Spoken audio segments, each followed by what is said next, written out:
How to remove your personal information from Google search results.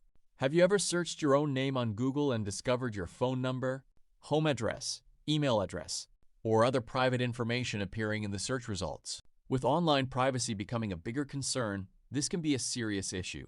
This type of exposure is often linked to doxing, where someone publicly shares another person's personal information without their permission. Fortunately, Google provides a feature that helps you remove these search results and protect your privacy. In this tutorial, I'll show you exactly how to set it up on both iPhone and Android. Start by opening any web browser and visiting google.com. It doesn't matter whether you're using Safari, Chrome, or another browser. Make sure you're signed in to your Google account. Next, tap your profile picture in the top right corner. Then select Manage your Google account. On the next page, open the Data and Privacy tab and scroll down until you find Remove Results About You. This tool allows Google to monitor search results for your personal information and notify you whenever it appears online. Tap Get Started to begin the setup process. First, enter your full name and tap Continue. Now add the personal information you want Google to monitor.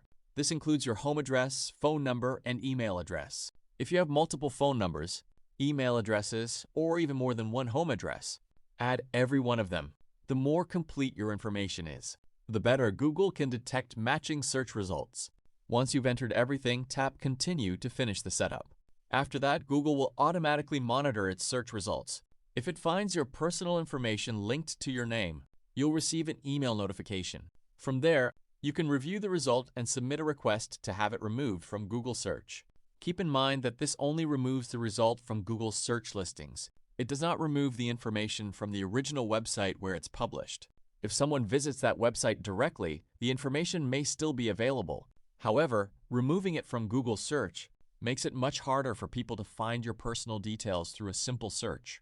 That's all there is to it. If you found this guide helpful, don't forget to like the video, subscribe for more tech tutorials, and check out my next video for more useful tips.